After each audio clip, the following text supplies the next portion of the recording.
दरवेळेस माझ्या इलेक्शनची जेव्हा मला आठवण करते, पहिलं माझं इलेक्शन म्हणजे मी कोरी पाटी होते. आदरणीय पवारसाहेब आणि माननीय दादा आणि संघटनेच्या सगळ्या पदाधिकाऱ्यांकडे बघून एका कोऱ्या पाटीला तुम्ही मतदान केलं. इंदापूरकरांनी प्रचंड मतदान केलं. 3.5 लाख मताने मी लोकसभेत निवडून गेले. पहिल्यांदाच गेले, सत्तेतले खासदार म्हणून गेले. 5 वर्ष आरामात गेली, कारण का तेव्हा आपण सत्तेत होतो. हे झालं 2009चं इलेक्शन. नंतर आलं 14चं इलेक्शन.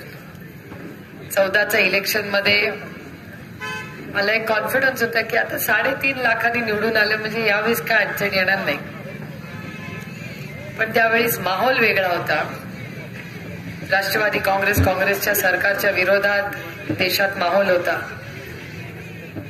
आणि त्या काळामध्ये 2014ला 60,000 मतदानांनी मी निवडून आले. तुम्ही गोष्ट म्हणला ती रेड्डीमध्ये कमी मतदान झालं, त्याला कारण वेगळी होती. त्याला तुम्ही कोणी जबाबदार नव्हता. त्यावेळेस देशात, राज्यात, जिल्ह्यात, तालुक्यातही माहोल वेगळा होता. आणि अमोलजी, तुम्हाला आठवतंय काय कारण होती? मी आता काही परत त्याच्या इतिहासात जात बसणार नाही. आणि त्यानंतर 2019चं इलेक्शन आलं आणि तेव्हा मागे थोडासा धक्का बसला होता. तेव्हा डबल मेहनत केली आणि तुम्ही सगळ्यांनी एका विश्वासाच्या नात्याने 60,000नी निवडून आलेले 160 म्हणजे 1 लाख मताचं लीड माझं वाढवलं आणि आपण सगळ्यांनी मला निवडून दिलं. जेव्हा लोक एवढा विश्वास आपल्याला टाकतात ना, मी नेहमी सगळ्यांना सांगते की आयुष्यात प्रेम कमी झालं तरी चालेल, पण विश्वास कमी होता कामा नये. आणि त्याच्यामुळे माझ्यावरची जबाबदारी, तुम्ही टाकलेला विश्वास. आणि मी आयुष्यात काही फार वर्गात आणि कॉलेजमध्ये काही पहिली आलेली नाही. मला आपलं मोठा चांगले त्या काळामध्ये 70-80% मार्क मिळायचे. गाडी पुढे जायची, पुढच्या वर्गात. आणि ग्रॅज्युएट झाले, पोस्ट ग्रॅज्युएशन झालं, लग्न झाली, मुलं झाली, काम करायला लागले, लाईफ चल रहा था. आणि पार्लमेंटमध्ये निवडून गेले. 5 वर्ष विरोधातली, पहिली 5 वर्ष सत्तेतली, दुसऱ्या 5 वर्षात विरोधातली. आणि विरोधात आल्यामुळे जास्त अभ्यास करायला लागला, प्रश्न मांडायची संधी मिळाली, लढाई करायला. माझा काय फार लढाऊ स्वभाव नाहीये. कोणी काय मागितलं ती म्हणे घे बाबा, माझं मी घेईन नंतर. काय मला द्यायला फार काय अडचण लागत नाही. कारण का मला अशी कुठली गोष्ट नको असते ज्याच्यावर दुसऱ्या मनात असेल. तुम्हाला चष्मा पाहिजे, घ्या ना, दुसरा मिळतोय ना बाजारात, काय प्रॉब्लेम आहे. त्याच्यामुळे मला काय फार अडचण होत नाही ते करायला. आणि मला ह्या चष्मा तुम्हाला देण्यामुळे तुम्हाला जास्त आनंद मिळणार असेल तर तुमच्या चेहऱ्यावरचा आनंद बघून मला जास्त समाधान वाटतं. आणि मला फार लवकर नाहीही म्हणता येत नाही. त्याच्यामुळे आपलं देऊन त्याला आनंद मिळत असेल तर देऊन टाकू चष्मा, काय प्रॉब्लेम आहे. असा माझा स्वभाव आहे. त्याच्यामुळे विरोधी असण्यात मला काही फार अडचण वाटली नाही, कारण मी लोकशाहीवर विश्वास ठेवते. काय आयुष्यभर आपण सत्तेत राहू याची काय गॅरंटी. आणि विरोधात लावून फार काही नुकसान होत नाही, मी तुम्हाला माझ्या अनुभवातून सांगते. कारण मी 10 वर्ष विरोधातली खासदार आहे. माझ्या लोकसभा मतदारसंघामध्ये देशात जेवढा निधी सगळ्या मतदारसंघात होतो तेवढाच निधी बारामती लोकसभा मतदारसंघात येतो. जेवढा महाराष्ट्रात माझा पहिला नंबर येतो, पण खासदार म्हणून देशात पण पहिलाच नंबर येतो. तिथे माझा कोण काका मामा नाही मला मार्क द्यायला. भारतीय जनता पक्ष मला मार्क देते. माझा काका मामा वडील कोण नाही बाबा. परिवारवाद आहे, मी तर परिवारवाद आहे. मी काय शरद पवार नाहीये. शरद पवारांचे काका मामा कोण नव्हतं राजकारणात, माझे होते वडील राजकारणात. आता ती काही चूक आहे का माझी. पण मी ती भावना ठेवून नेहमी करते की आपण परिवारवाद आहोत. आपण काही शून्यातून काही बांधलेलं नाही. आपल्याला मिळालं आणि ते आपण पुढे न्यायचा एक प्रांजळ प्रयत्न करतो. पण करतो तर दुसऱ्याचा याची जाणीव मी नेहमी ठेवते. आणि काय पक्ष मी काही शून्यातून केलेला नाही. आणि हे सगळे माझ्या आयुष्यात जे आले ते पण माझं आणि प्रवीणचं थोडं सारखं आहे. प्रवीण आयुष्यभर मानेदारांचा मुलगा राहणार आणि मी आयुष्यभर शरद पवारांची मुलगी राहणार. त्याच्यात काही नुकसान नाही आमचं दोघं. आई वडिलांचं चांगलं वाईट सगळं घ्यायचं असतं. वाईट फार कमी असतं आई वडिलांचं. आपण जे चुकीचं वागतो ना ते आपल्या आई वडिलांबरोबर. हे असे आईने शिकवलं नाही वाटतं. अरे ते बिचारे आईची काय चूक. कुठली आई या जगात चुकीचं शिकवत नाही. आपण चुकीचे वागतो. मी पण आता आई झाल्यावर लक्षात यायला लागले आणि त्याच्यामुळे तुमच्या आशीर्वादामुळे 3 वेळा निवडून आले, पहिली आले. आणि गंमत म्हणून तुम्हाला सांगते, मी जेव्हा मोठी होत होते किंवा लहानाची मोठी, तेव्हा मी मोठी म्हणजे बऱ्याच वयाचं लग्न झाल्यावर माझ्या आई वडिलांना विचारलं की तुम्ही मला का नाही असं केलं की अभ्यासच कर अभ्यासच कर. ते म्हणले जेवढी बुद्धिमत्ता असते ना सुप्रिया तेवढेच मार्क पडतात. ठीक आहे, म्हणजे आपली बुद्धिमत्ता एवढीच आहे, आपल्याला एवढेच मार्क पडले, ठीक आहे.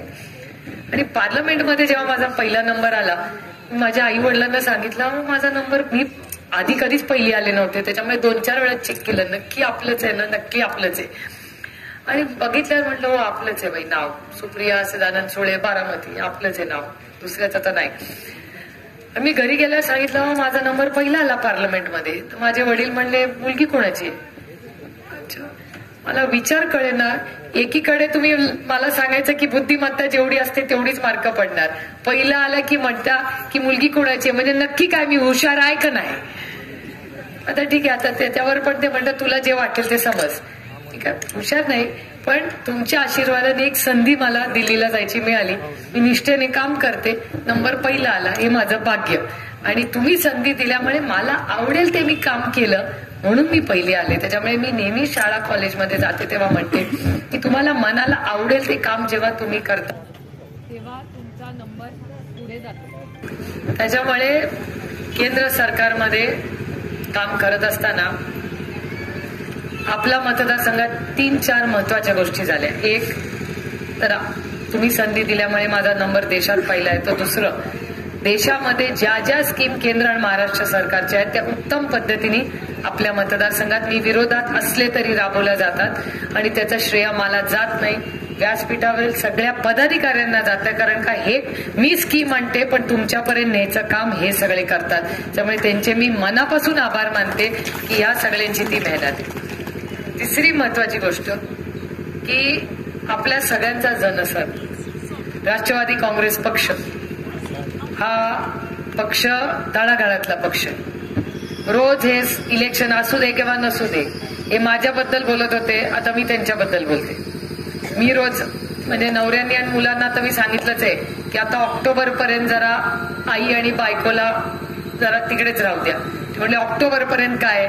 म्हणले एप्रिलमध्ये माझं इलेक्शन आहे आणि ऑक्टोबरमध्ये विधानसभा आहे, त्याच्यामुळे पुढचे 10 महिने जरा रामकृष्ण हरी तुम्ही तिघं तुमचं बघून घ्या. आता मुलं पण मोठी झाली आहेत, पोरगी वडिलांचं बघते, त्याच्यामुळे पोरगी माझ्या वडिलांचं बघतात की नाही नीट, पोरग फिरत असते इकडे तिकडे गावभर. पण माझी मुलगी करते आता जबाबदारीने घरचं सगळं, त्याच्यामुळे ते तिघं आहेत आणि मी आता 10 महिने आहे तुमच्या बरोबर.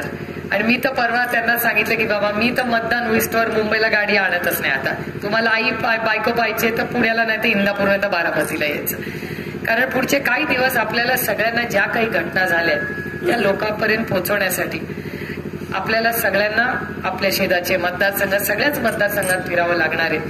आणि पुढची भारताची 5 वर्ष कशी असतील याच्यासाठी आपले पुढचे काही महिने फार महत्वाचे असणार. आणि फक्त माझ्या निवडणुकीचा विषय नाहीये, तुम्हाला छोटी छोटी उदाहरणं देते. आता एवढ्या मोठ्या संख्येने महिलाच पुढे आलाय, तुमच्यापासूनच सुरुवात करू.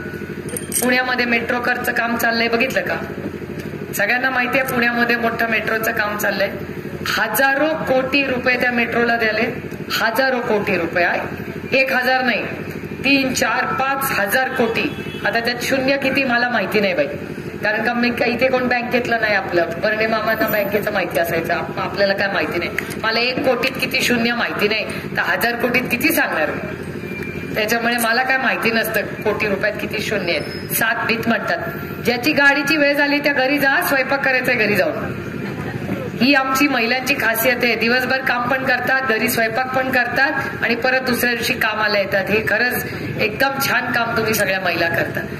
हजारो कोटी रुपये जर खर्च करून मेट्रो होत असतील तर माझ्या आशा वर्करचा पगार का वाढत नाही हा प्रश्न मला महाराष्ट्र सरकारला आणि केंद्राला विचारायचा. अंगणवाडी सेविकेचा पगार का वाढत नाही? आज महाराष्ट्रातल्या सगळ्या अंगणवाडी सेविका ह्या आंदोलन करतायत आणि महाराष्ट्र सरकारने ठरवलंय की जिथे अंगणवाडी सेविका येत नाही तिच्याकडून चावी परत आणा आणि तिच्या जागेवर दुसरी घ्या.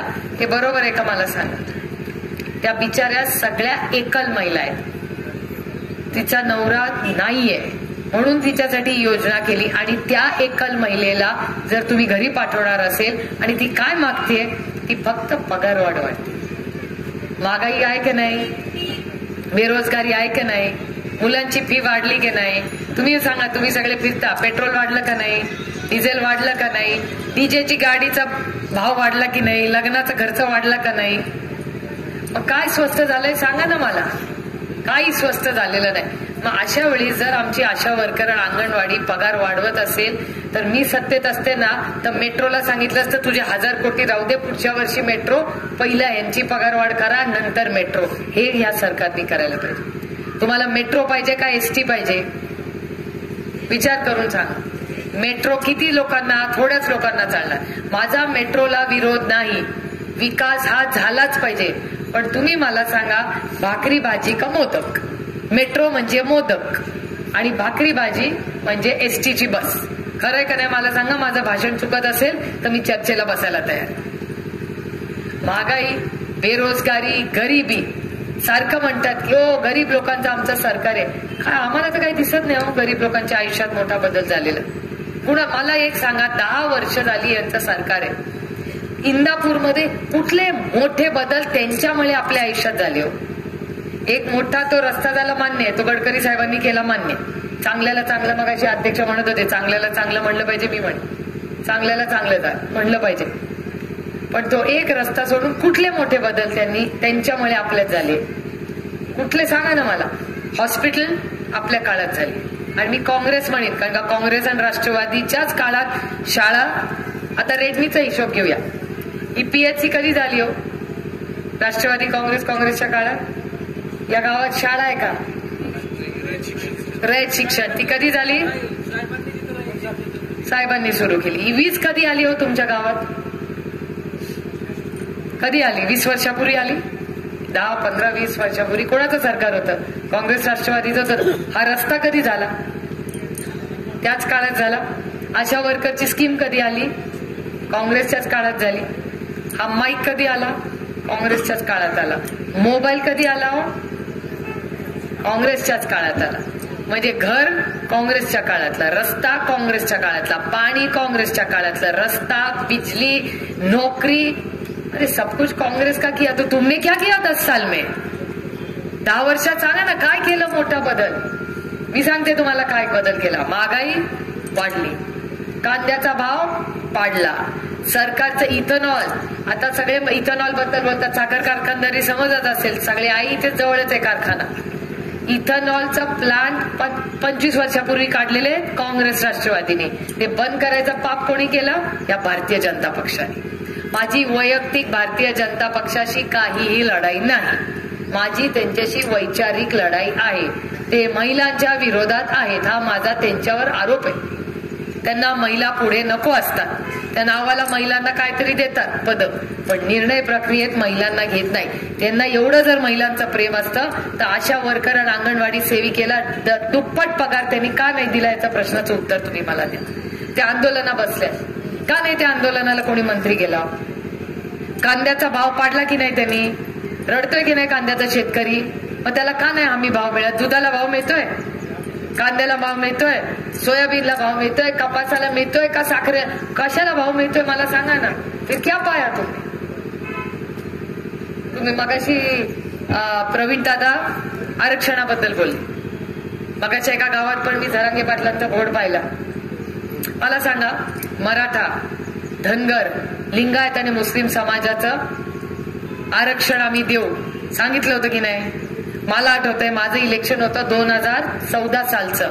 आमच्या घराच्या बाहेर येऊन भाषण केलं होतं त्या देवेंद्र फडणवीसांनी की आम्हाला द्या, सरकार पहिल्या कॅबिनेटमध्ये धनगर समाजाला आरक्षण देऊ म्हणले होते का नाही?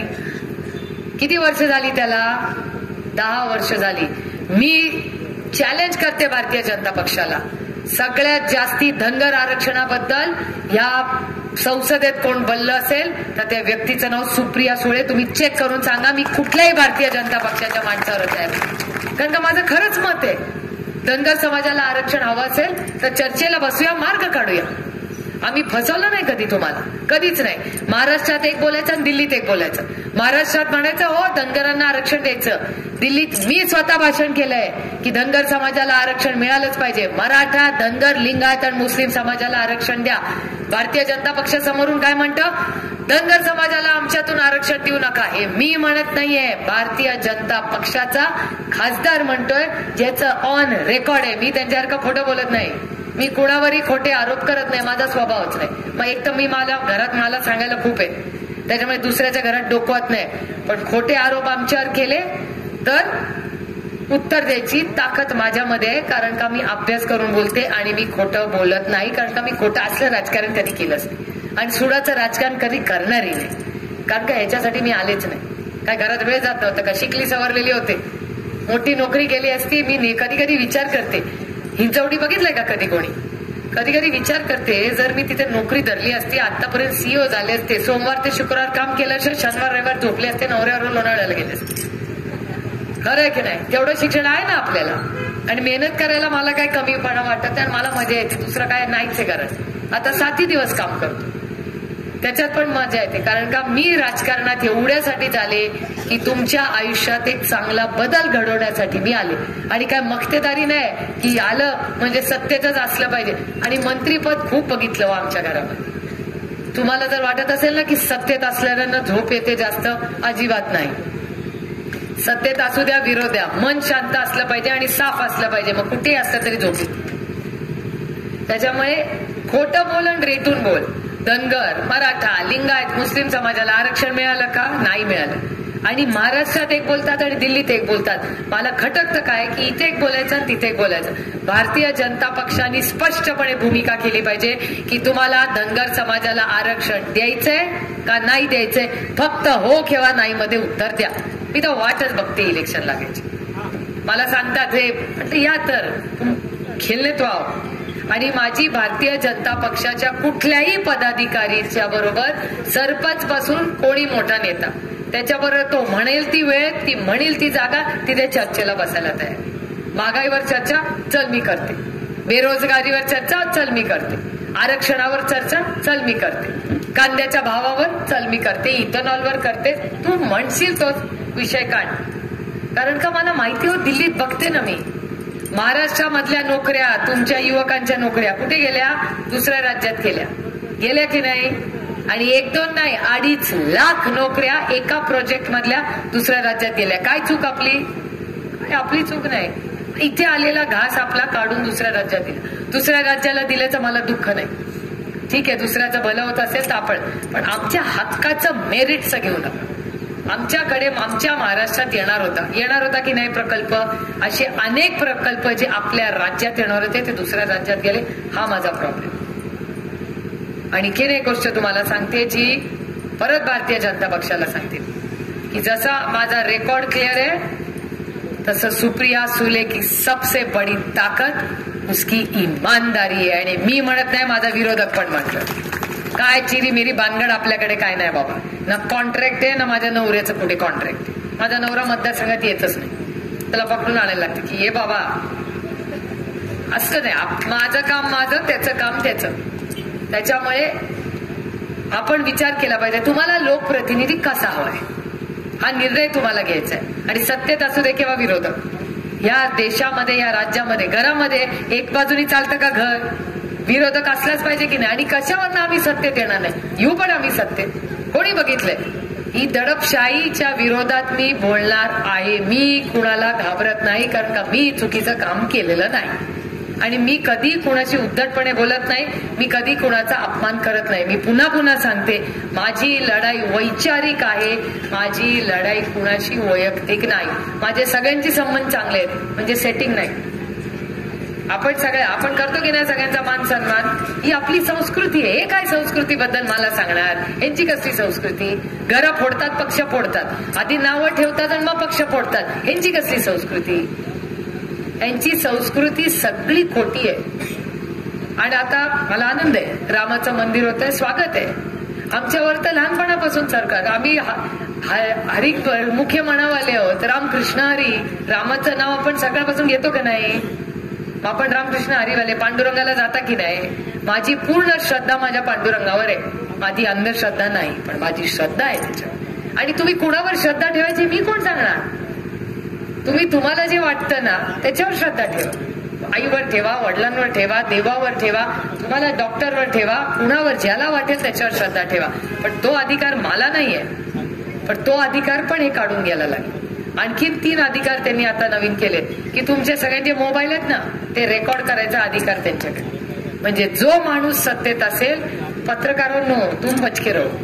माझा तर असेलच रेकॉर्डिंग, तुमचे तर असणारच. त्यांनी नियम कायदा केला. आधी कुणाचाही फोन रेकॉर्ड करायला परवानगी लागायची, आता परवानगी लागत नाही. पाहिजे त्याचा टेप करू शकतो.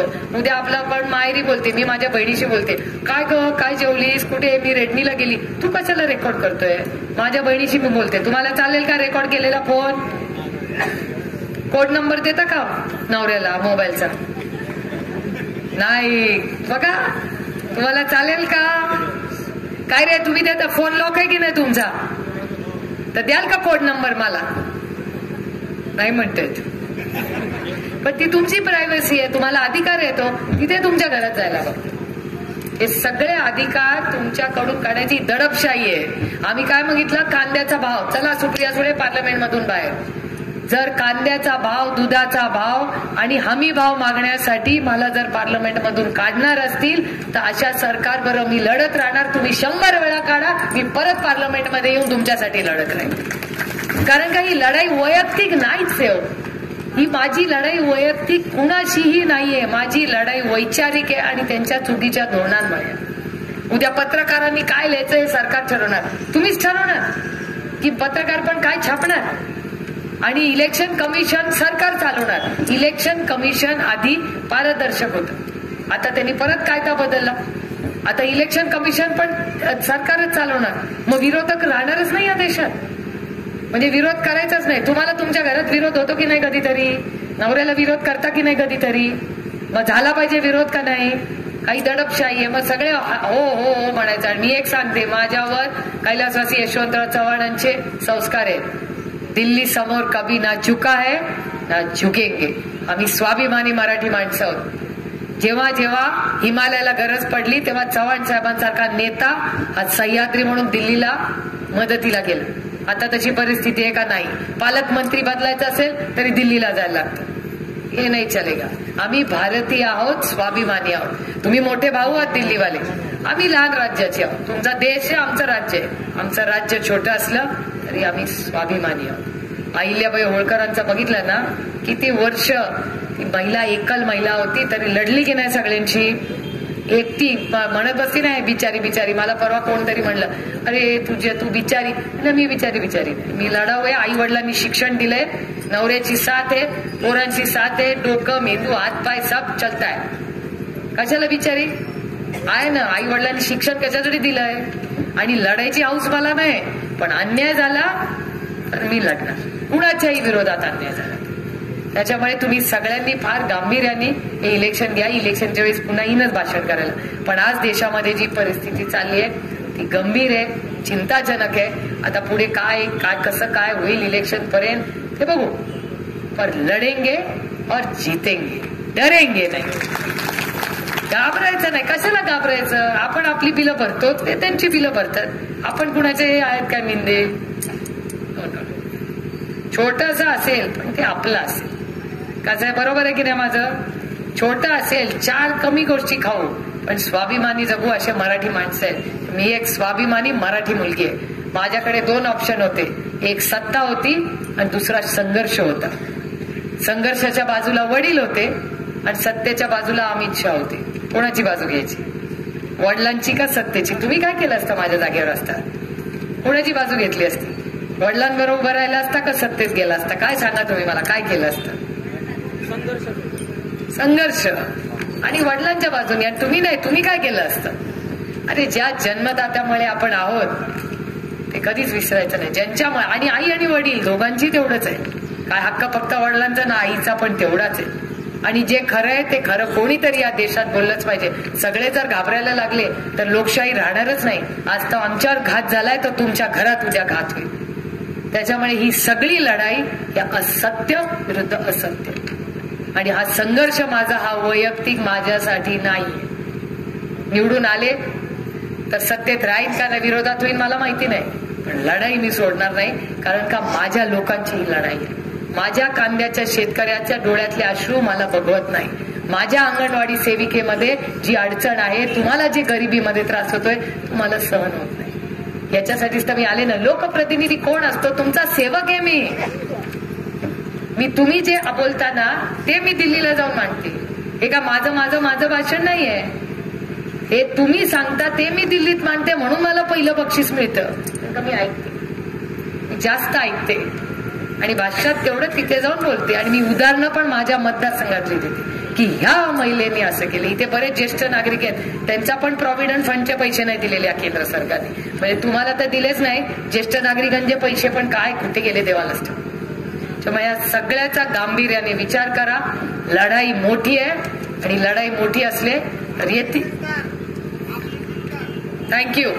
आणि ते येतील, सगळी येतील. कोण चॉपर नाही येईल, कोण विमानाने, एवढे मोठे मंत्री येतील.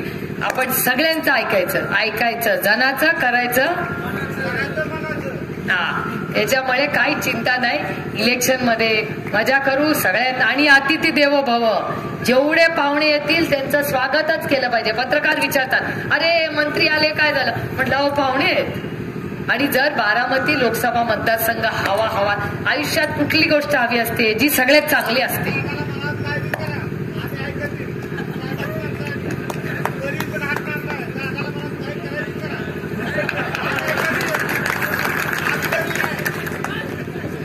आज तुम्ही सगळे आलात, एवढं प्रेमाने आमचं सगळ्यांचं स्वागत केलं. सगळ्या डॉक्टरांनी आणि सगळ्यांनी या सगळं चांगलं नियोजन दादा तुम्ही सगळ्यांनी केलं, त्याबद्दल तुमचे आभार मानते. आणि तुमच्या सभा मंडपाला पहिल्या टप्प्यात 10 लाख रुपयांनी कामांनी सुरुवात करा, असं तुमची परवानगी आहे का? आता माझं भाषण झाल्यावर मला पुढे जायचंय. ती सारखं घड्याळ दाखवतोय मला, ते चिन्ह नाही दाखवते, म्हणते आवर आता बाई भाषण. डॉक्टर सांगितलं ना 10 लाख रुपयांनी सुरुवात, 10 लाखनी सुरुवात करायची ना. आता तर 10 लाख घ्या, तुम्हाला झालं बस. धन्यवाद. चला, जय हिंद, जय महाराष्ट्र, जय आघाडी. एबीपी माझा, उघडा डोळे बघा नीट.